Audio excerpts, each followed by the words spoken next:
Salut la bande de nazes. Alors votre geek préféré est rentré de vacances visiblement, et du coup il m'a envoyé une lettre. Je vais vous la lire, vous allez voir, c'est tordant. Monsieur le président de Nvidia Cuisine. Il a de l'humour, hein, votre geek. Je continue. Monsieur le cuistot en chef de Nvidia, je cherche désespérément une RTX 3080 ou alors une RTX 3070 prix fondeur à 520 € ou à 720 € et je n'en trouve aucune, désespéré que je suis. Alors mon cher geek, laisse-moi te répondre. Je crois bien que tu t'es trompé de dimension en fait. Au-delà des classiques notions d'espace où l'homme projette ses pas, il est une dimension où peuvent se glisser par les innombrables portes du temps ses désirs les plus fous. Alors j'ai vu la vidéo de ce petit youtubeur, ce geek français que je ne connaissais même pas. Il nous prend vraiment pour Mère Teresa, je crois, avec sa RX 6700 XT à 479 €. Non mais franchement, qui c'est qui fait des prix pareils, il croit quoi? Et donc j'ai décidé de lui envoyer un SMS pour lui dire que le Père Noël ça n'existait pas. Et Phil, tu te rappelles des présentations assez canons de Nvidia et de AMD avec leurs cartes graphiques? C'était juste fou quand même, non? Yeah. Au début, je me suis dit on est foutu, c'est juste dingue quoi. Bref. Et puis j'ai rien vu venir quoi, y a rien eu du tout. T'as vu quelque chose toi? Pas une carte graphique, c'est que dalle, c'est le néant. Ils les vendent plus cher que la Tour Eiffel, bref, c'est de l'enfumage à mouche leur truc.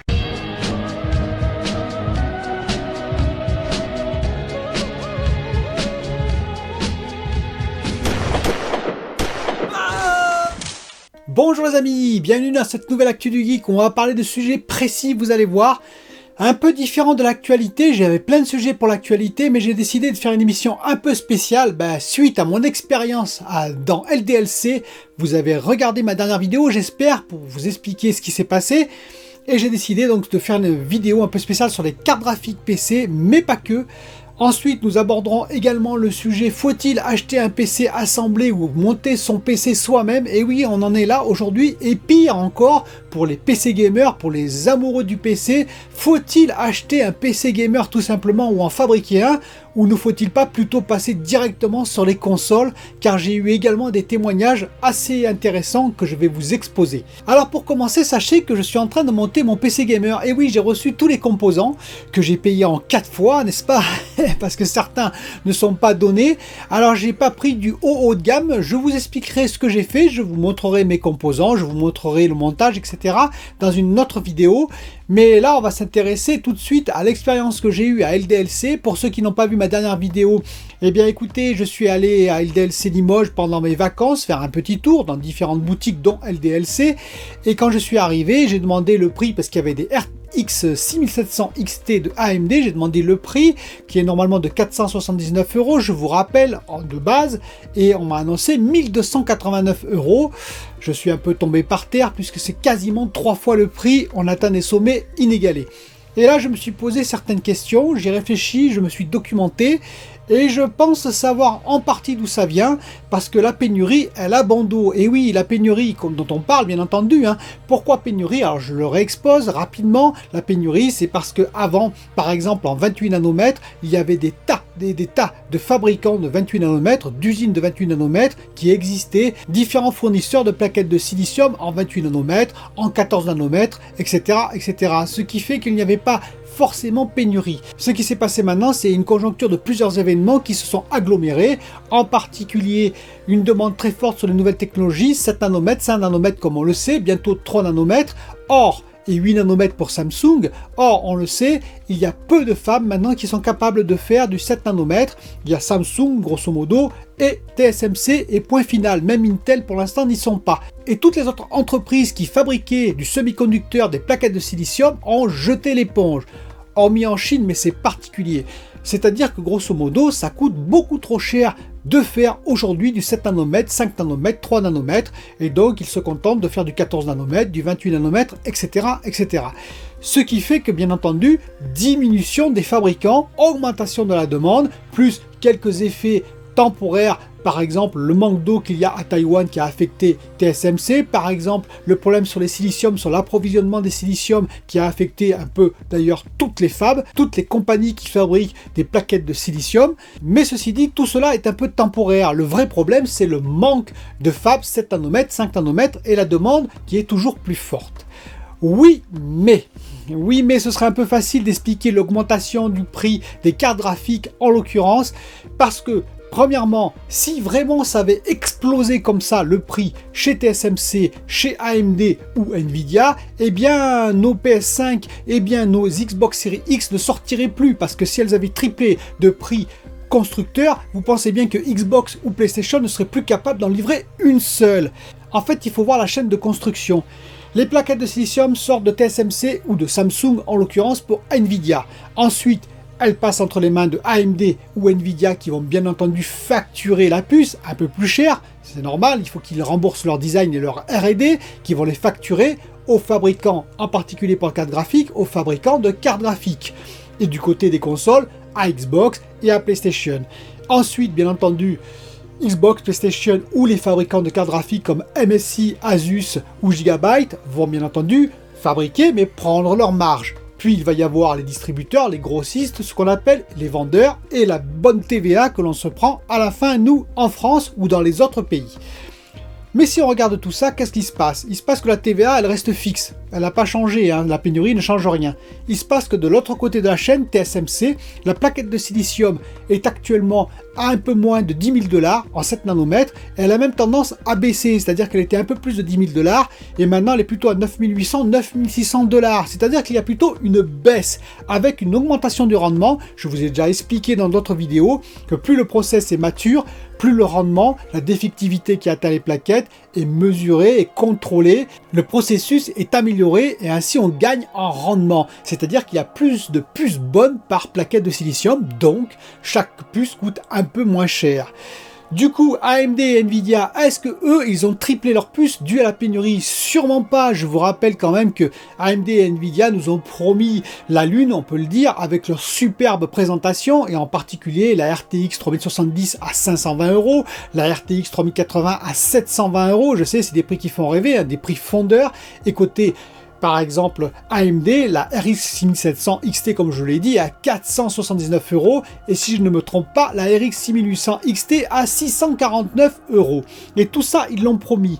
Imaginez qu'ils aient triplé en douce leur prix pour les vendre aux fabricants de cartes MSI, Asus et Gigabyte, par exemple. Eh bien, si ça se savait, parce que je pense que d'ailleurs les fabricants de cartes ne se seraient pas gênés pour nous le révéler, eh bien ce serait un véritable scandale, parce que là, pour le coup, tous les consommateurs se retourneraient contre AMD et Nvidia, qui nous ont promis monts et merveilles dans leur présentation. Donc je n'y crois absolument pas, c'est-à-dire qu'ils continuent à vendre les puces au même prix, voire peut-être légèrement moins cher, si TSMC les vend légèrement moins cher. Du coup, qu'est-ce qu'il reste ? On peut dire les vendeurs, je n'y crois pas non plus. D'ailleurs, j'ai eu des contacts avec des vendeurs qui avouent même avoir baissé leur marge, c'est-à-dire leur pourcentage, parce que les cartes sont tellement chères qu'ils ne peuvent plus les vendre à de tels prix. Donc, ils essayent de rogner un peu leur marge. Alors, ils gagnent plus, parce que bien entendu, quand ça arrive chez eux, la carte étant beaucoup plus chère, le pourcentage étant le même, ça fait plus de bénéfices pour eux quand même. Mais du coup, ils diminuent ce bénéfice. Le grossiste, je n'y crois pas trop non plus. Alors bien entendu, il pourrait prendre un peu plus, mais comme ce pourcentage est toujours le même également, eh bien il gagne plus d'office. Pourquoi ? Parce que les fabricants de cartes MSI, Asus et Gigabyte, eux, ont augmenté leur prix et l'ont augmenté fortement.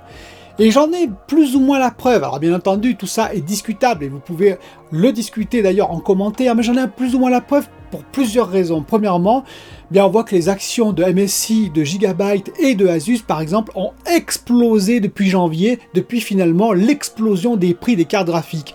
Ça suit à peu près le même cours. Les cartes graphiques augmentent, le prix de l'action de ces trois entreprises augmente. C'est assez bizarre. C'est d'autant plus bizarre que MSI a sorti ses résultats premier trimestre 2021, c'est les seuls d'ailleurs, Asus et Gigabyte je ne les ai pas pour l'instant, et bizarrement ils ont doublé leurs bénéfices par rapport à l'année dernière, c'est-à-dire qu'ils font 2 fois plus de bénéfices au premier trimestre 2021 pendant la pénurie des cartes graphiques. C'est quand même assez surprenant. D'ailleurs il y a des analystes qui disent que dans le premier semestre 2021, MSI fera plus que dans toute l'année 2020. en termes de bénéfices. Donc, excusez-moi, mais pour des entreprises qui sont au bord de la rupture à cause, paraît-il, de la pénurie, je trouve qu'ils se portent plutôt bien. Et je crois fortement que oui, eux spéculent sur notre dos et spéculent bien entendu sur la pénurie et que ce sont eux les responsables principalement de l'augmentation des prix. Alors j'ai fait un petit calcul empirique, je vous l'accorde, sur la RX 6700 XT, enfin sur la puce AMD qui est à l'intérieur, qui fait 336 mm², je vous rappelle. Alors la puce, je l'ai considérée carrée, normalement c'est un rectangle hein, plutôt pour gagner, pour optimiser en nombre de puces, mais vous allez m'accorder que c'est un carré. Sur une plaque qui tournerait autour donc de 9800 $, à peu près chez TSMC, ça veut dire que la puce reviendrait à 75 $. Et donc j'ai fait tout un calcul en prenant des marges diverses et variées qui sont probablement fausses, mais pas si éloignées de la vérité que ça finalement. Et en prenant un tarif fondeur, j'arrive grosso modo pour MSI par exemple, ou Asus ou Gigabyte à on va dire un bénéfice de 50 $ par carte vendue, carte fondeur. C'est probablement d'ailleurs exagéré, c'est peut-être un peu moins, mais voilà, on va dire 50 $. Eh bien, avec les tarifs proposés actuellement sur les cartes en moyenne, c'est-à-dire grosso modo 3 fois plus, si on fait tout le décompte, c'est-à-dire qu'on repart du bout, hein, par exemple, si elle vaut 1400 $ au lieu de valoir 520 $, j'exagère un petit peu, mais on n'en est pas si loin, hein, eh bien, on enlève les 20% de TVA, on enlève grosso modo ce qu'on peut imaginer pour le vendeur, ce qu'on peut imaginer pour le grossiste, et on arrive au tarif que vend MSI, Asus et Gigabyte, aux grossistes en l'occurrence. Eh bien on voit que ce prix, enfin que les bénéfices qu'ils font, les 50 € au départ sur une carte fondeur, eh bien sont 6 fois plus importants, voire même plus encore aujourd'hui, c'est-à-dire qu'ils gagnent 6 à 7 fois le prix qu'ils devraient gagner sur une carte fondeur. En effet, en vendant une seule carte, ils vendent l'équivalent de 7 cartes fondeur, entre 6 et 7 cartes fondeur, vous imaginez tout l'intérêt pour eux. Alors vous allez me dire, oui mais c'est peut-être dû aux composants qu'ils mettent, qui ont explosé, peut-être le PC board, etc., etc., la ventilation, le refroidissement. Ben j'y crois pas, excusez-moi, oui ça a sans doute augmenté, mais si c'était vrai sur la PS5, sur la Xbox Series X, sur un tas d'autres appareillages, comme les téléviseurs par exemple, ça aurait littéralement explosé. Ce n'est pas le cas, en tout cas pas pour l'instant. Donc, il y a un petit problème à nous expliquer ça. Alors les coupables aussi pour moi c'est AMD et Nvidia quand même, parce que je vous rappelle que normalement ils ont promis des cartes fondeurs et ils ont la possibilité d'imposer pourquoi pas un pourcentage de cartes fondeurs, ils pourraient très bien dire 30% imposés, et ils ne le font pas. Donc ils sont quand même un peu responsables, Nvidia et AMD aussi, de ce système de la fuite en avant, et on ne sait pas où ça va se terminer. Et d'après moi, MSI, Asus, Nvidia, AMD, Gigabyte et tous les autres, ils ont tort, car finalement les amoureux du PC gamer vont finir par se lasser. Moi je le dis, c'est-à-dire qu'aujourd'hui les composants vont devenir de plus en plus chers. Aujourd'hui on parle maintenant des disques durs et des SSD dus à la crypto-monnaie. Vous avez entendu parler ça aussi, de l'augmentation potentielle de tout ce qui est HDD et puis SSD. Eh bien, si ça continue comme ça, si tout flambe, eh bien, les PCistes vont se lasser tout simplement et vont arrêter d'acheter et de customiser leurs PC qui sont maintenant à des prix totalement fous. Je me rappelle, j'avais fait une émission d'ailleurs en 2020 où j'avais comparé les consoles, est-ce qu'il vaut mieux une console et un PC gamer, et pas mal de PCistes m'avaient dit non mais là tu délires, c'est pas la même chose. En plus, en optimisant le PC, etc., tu peux arriver à gagner de l'argent par rapport aux consoles parce que les jeux, par exemple, sont bien moins chers, etc., etc. Et bien aujourd'hui, moi je vous le dis en toute honnêteté, ça devient de moins en moins vrai, c'est-à-dire que les consoles, effectivement, deviennent de plus en plus intéressantes. Pour preuve, j'ai en plus l'avantage de la Xbox Series X, par exemple, ou de la PS5, c'est que quand même ce sont des consoles puissantes, il faut bien le reconnaître, pas l'équivalent d'un PC, bien loin de là, mais puissante, à tel point que c'est optimisé. Resident Evil Village, par exemple, a été optimisé. J'ai un utilisateur qui se dit un peu dégoûté, et je reprends ces termes, parce qu'il a une 2080, une classique, mais quand même, avec de la 32 Go de mémoire HyperX, avec un i9 10900K, qu'il a payé assez cher, tout ça, et il dit que, ma foi, en ray tracing, en mettant peut-être un peu plus d'options, bien entendu, sur le PC, eh bien, le résultat est moins performant que sur sa Xbox Series X, où il y a Resident Evil Village. Donc on peut se poser des questions, il s'en pose en tout cas, et se dire que s'il faut acheter une RTX 3080 dernière génération pour profiter pleinement du ray tracing sur Resident Evil Village, RTX 3080 je vous rappelle que l'on ne trouve pas à moins de 1400-1500 € et encore plus, eh bien on a de sérieuses questions à se poser en tant que PCiste. Et donc je me demande si tout ça, ça va pas contribuer à la fin d'une partie effectivement des gens qui aiment le PC, et si finalement ça va pas entacher la renommée de toutes ces marques et être contre-productif à la longue pour ces marques-là. Nous verrons bien, mais voilà, donc je tenais à remonter tout ça, c'est-à-dire effectivement, Est-ce que ça vaut le coup aujourd'hui de monter un PC? Là aussi, il y a une question intéressante parce que la carte en question RX 6700 XT, 1289 € à LDLC, alors certes, on peut peut-être la trouver un peu moins chère, je reconnais, mais j'ai vu des PC montés de RX 6700 XT assemblés, donc chez des assembleurs, à 1400 €. C'est-à-dire que grosso modo, j'en ai même vu un à 1349 € à un moment donné. C'est-à-dire 50 € ou 60 € de plus que la carte toute seule, un PC complet. Excusez-moi du peu. 1400 €, vous trouvez sans problème, ou 1450 €, vous trouvez sans problème avec une RX 6700 XT. Donc c'est pas la peine d'aller assembler votre PC, de toute façon ça va vous coûter plus cher. Parce que généralement quand on assemble un PC, c'est effectivement par plaisir, un peu le côté techno, c'est un peu le côté choix des composants, on se fait plaisir, on assemble différents composants qu'on pense les meilleurs, au prix bien entendu que l'on peut mettre. C'est aussi pour faire des économies. À l'époque, on pouvait faire jusqu'à 30% d'économies par rapport à un PC assemblé, matériel équivalent, voire même peut-être un tout petit peu plus. Aujourd'hui, c'est quasiment l'inverse, si vous ajoutez bien entendu la carte graphique au prix que je vous parle. C'est-à-dire que si vous prenez une carte graphique tarif moyen d'aujourd'hui, eh bien vous allez être plus cher que chez les assembleurs. Et oui, c'est triste à dire, mais vous allez être plus cher. Donc moi, j'ai quand même monté mon PC. Vous allez dire, tu es fou, Jean. Eh bien j'essaye, parce que je vous l'ai toujours dit, j'avais envie de monter mon PC, je vais monter avec différents éléments qui m'intéressaient, à des prix raisonnables, enfin raisonnables entre guillemets, car ça coûte toujours un peu plus cher qu'une console, un PC à assembler bien entendu, hein, mais j'ai monté un PC qui me plaît, pas très RGB, hein, je vous le dis tout de suite, parce qu'il y en a qui s'attendent à des couleurs partout, c'est pas tout à fait le style, moi je cherchais plutôt le côté silence, mais on en reparlera.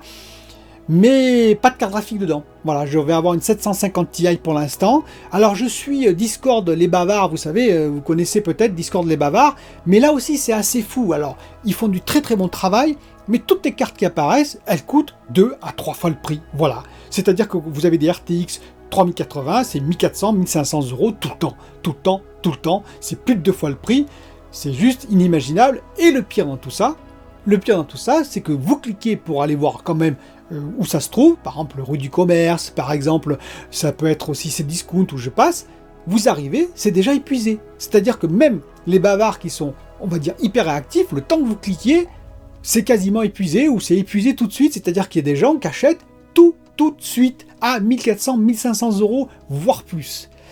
Tant que ça marchera comme ça, tant qu'il y en a qui paieront le double, mais je vais vous dire, ça ne s'arrêtera pas, malheureusement, et ça va être de pire en pire. Alors qu'est-ce qu'on peut espérer pour la finalité? Qu'il y ait des nouvelles fabs qui s'ouvrent, bien entendu, ça va arriver. Maintenant, je crains que les 7 nanomètres, les 5 nanomètres, les 3 nanomètres, ça va être quand même autour de Intel, autour de Samsung, autour de TSMC et point final pour l'instant. Il n'y aura pas d'autres groupes qui vont monter des fabs de ce type-là, ce qui fait que il va falloir effectivement plusieurs fabs, mais est-ce que ça va suffire pour combler la demande? Je n'en suis pas sûr, et en tout cas, je vous l'ai déjà dit, une fab, ça met plusieurs années à se monter. Par exemple, en Arizona, Phoenix, TSMC, c'est en 2024 qu'elle va démarrer, la 5 nanomètres, avec 20 000 wafers. Donc vous pensez bien, c'est pas ça qui va combler le manque de plaquettes de silicium qu'il y a pour toutes les demandes de tous les fabricants de GPU, CPU et APU. On peut espérer quand même aussi que effectivement l'anti-minage Nvidia marche, effectivement, ils ont essayé de faire quelque chose, pourquoi pas, j'espère que ça va marcher. On peut espérer également, je suis désolé pour ceux qui minent, mais que les crypto-monnaies s'écroulent un peu, parce que ça va arriver aussi, vous savez, c'est toujours des bulles financières, il y a des hauts et il y a des bas, et lorsqu'elle va exploser, ça va faire très très mal, je pense. Et là par contre, effectivement, les cartes graphiques vaudront peut-être beaucoup moins cher, on en reparlera à ce moment-là. Voilà, n'hésitez pas à me dire ce que vous en pensez en commentaire, mais je pense quand même qu'on est quand même pris pour des imbéciles, moi je vous le dis en toute honnêteté, quand je vois de tels prix. Je vous dis à bientôt pour une autre vidéo. Salut la bande de nazes!